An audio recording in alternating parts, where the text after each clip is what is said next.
Halo, teman-teman pecinta horor. Selamat datang kembali di channel kami yang penuh dengan cerita-cerita seram dan mistis. Hari ini, kita bakal jalan-jalan ke dunia mistis di Jawa Tengah, sebuah daerah yang kaya akan cerita-cerita hantu yang menyeramkan. Jawa Tengah itu punya banyak banget cerita seram tentang hantu loh. Dari desa-desa tua hingga hutan-hutan angker, setiap sudutnya menyimpan kisah yang bisa bikin bulu kuduk merinding. Siap-siap merinding ya.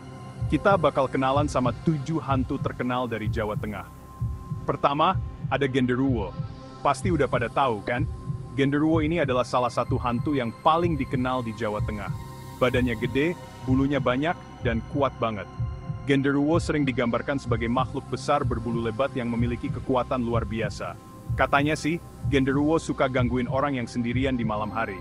Jadi kalau kalian lagi sendirian di malam hari, hati-hati ya. Awas ya, kalau lagi sendirian. Selanjutnya, kita punya kuntilanak. Hantu perempuan rambut panjang, mukanya pucat. Kuntilanak sering digambarkan sebagai wanita dengan rambut panjang yang menutupi wajahnya yang pucat. Sering nongol di tempat-tempat sepi kayak kuburan atau pohon gede. Kuntilanak ini sering muncul di tempat-tempat yang sepi dan menyeramkan seperti kuburan atau di bawah pohon besar. Cerita kuntilanak selalu bikin merinding. Kalian pernah lihat nggak? Ketiga, pocong. Mayat dibungkus kain kafan, lompat-lompat. Pocong ini adalah hantu yang berbentuk mayat yang dibungkus kain kafan dan sering digambarkan melompat-lompat. Biasanya ada di kuburan atau tempat gelap. Pocong sering muncul di kuburan atau tempat-tempat yang gelap dan sepi. Jangan sampai ketemu pas pulang ya. Berikutnya, tuyul. Kecil, botak, gendut. Suka nyuri uang. Katanya, tuyul dipelihara sama orang yang mau cepat kaya. Simpan uangnya baik-baik ya. Tuyul ini sering digambarkan sebagai makhluk kecil, botak, dan gendut yang suka mencuri uang. Lalu ada Banaspati, bentuknya kayak bola api, bisa gerak dan berubah-ubah. Banaspati ini sering digambarkan sebagai bola api yang bisa bergerak dan berubah bentuk. Biasanya ada di tempat angker atau hutan. Banaspati sering muncul di tempat-tempat yang angker atau di hutan-hutan yang gelap. Katanya bisa nyedot energi manusia. Serem ya? Banaspati ini konon bisa menyedot energi manusia. Jadi hati-hati kalau kalian melihat bola api di hutan. Serem ya? Keenam, Memedi.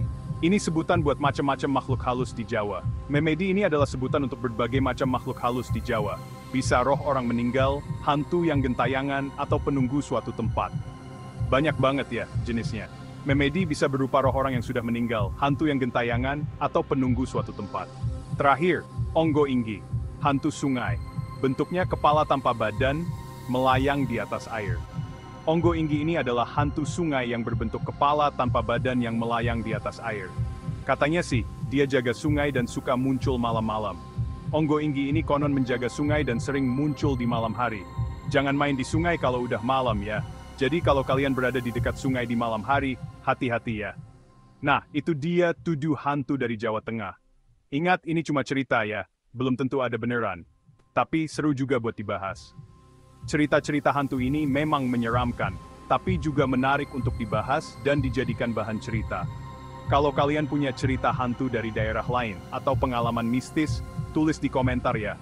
Kami sangat ingin mendengar cerita-cerita seram dari kalian. Jangan lupa like, share, dan subscribe. Dukungan kalian sangat berarti bagi kami untuk terus menghadirkan konten-konten seram yang menarik. Sampai jumpa di video selanjutnya. Bye-bye. Terima kasih sudah menonton, dan sampai jumpa di video berikutnya. Bye-bye. Sampai jumpa di video selanjutnya. Bye-bye.